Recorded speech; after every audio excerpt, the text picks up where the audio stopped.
La documentation française a souhaité être partenaire de la 19e journée du livre politique.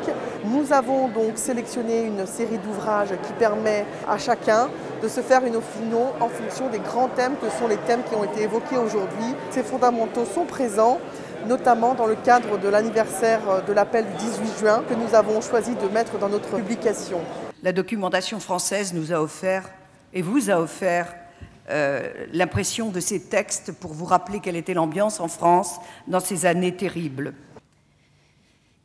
Ils étaient 23 quand les fusils fleurirent, 23 qui donnaient le cœur avant le temps, 23 étrangers et nos frères pourtant, 23 amoureux de vivre à en mourir, 23 qui criaient la France en s'abattant. Madame Simone Veil, aujourd'hui, ce poème-là, je l'ai dit pour vous. Merci infiniment, madame.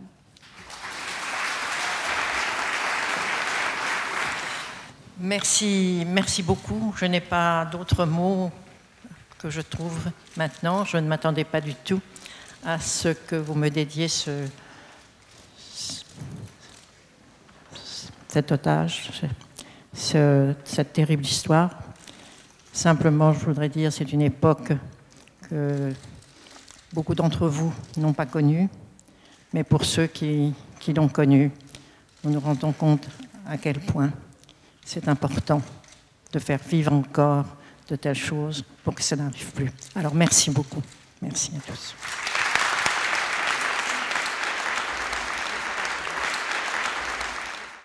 Donc, comme chaque année depuis 19 ans, le jury du prix du livre politique s'est réuni. Le président de notre jury, c'est Alain Gérard Slama. Il nous a fixé 3 règles pour ce livre politique. Il fallait que ça soit quelqu'un qui rende le lecteur plus intelligent, qui nous marque, et enfin quelqu'un qui soit utile aux historiens de l'avenir. La République, chère Luce, vous êtes la preuve qu'elle est loin d'être menacée. Elle tient debout.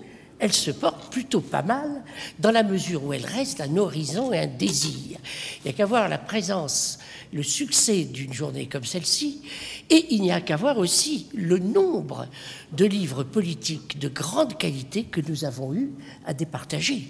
Rendre un jury plus intelligent avec un jury pareil, franchement, c'était un pari qui n'est pas facile et qui a été remporté de haute lutte par François Bazin, avec un livre que je vous recommande à tous, qui est l'histoire secrète de Jacques Pilon, le sorcier de l'Élysée.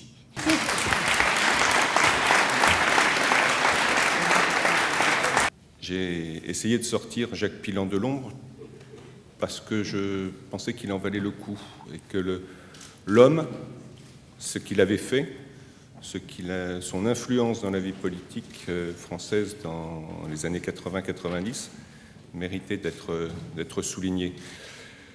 Le poids de Jacques Pilon, c'est le poids d'un homme qui introduit dans l'univers de la politique de façon cohérente, argumentée, construite les méthodes de la communication. Jacques Pilon pensait que la politique aujourd'hui passait par la télé, que la télévision était un spectacle et que, comme disait Debord, qu'il aimait tant, que le spectacle était l'idéologie par excellence.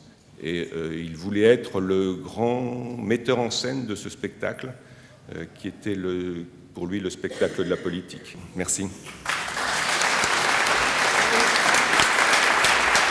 Alors, on va remettre maintenant le prix du député. C'est revivifiant de voir la richesse et le nombre des ouvrages qui ont été soumis à la sagacité des membres des jurys et du jury des parlementaires. C'est vraiment quelque chose qui, pour nous parlementaires, nous donne une espérance de rapprocher davantage les Français des valeurs fondamentales de la démocratie. Le prix est décerné à mémoire année zéro d'Emmanuel Hogg. Vous aurez ainsi contribué, nous l'espérons, à revivifier notre démocratie parlementaire. Je vous en remercie et je vous en félicite. Qu'est-ce que ça veut dire que de faire de la mémoire, construire de la mémoire et la produire?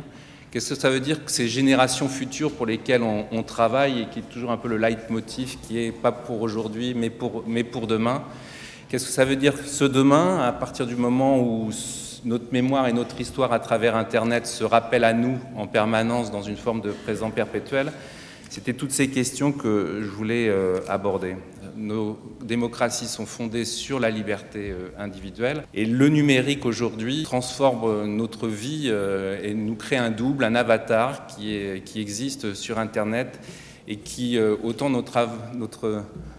l'homme réel que nous sommes est doté de 1000 droits et de 1000 libertés qui ont été conquis à travers des luttes et qui ont été incarnés par la loi, autant ce double aujourd'hui est excessivement démuni, fragile et peut même mettre en péril, je pense, le reste de nos équilibres démocratiques. Et c'est, je pense, un grand sujet de réflexion et de législation pour demain. Est-ce que vous, Monsieur le Président, faites déjà avec vous, avec les deux lauréats? Voilà. On a bien la politique derrière, c'est parfait, très bien. Voilà, parfait. Oui, on n'aura pas tout le monde là. Oui, Monsieur le Président, vous connaissez peut-être ça, oui. Voilà. Parfait. Pour moi, c'est bon. Imaginez pas comme Elle l'aurait avec son fils. Ah, avec le fils, ça sera. les choses ont suivi leur Ah, ça c'est beau ça.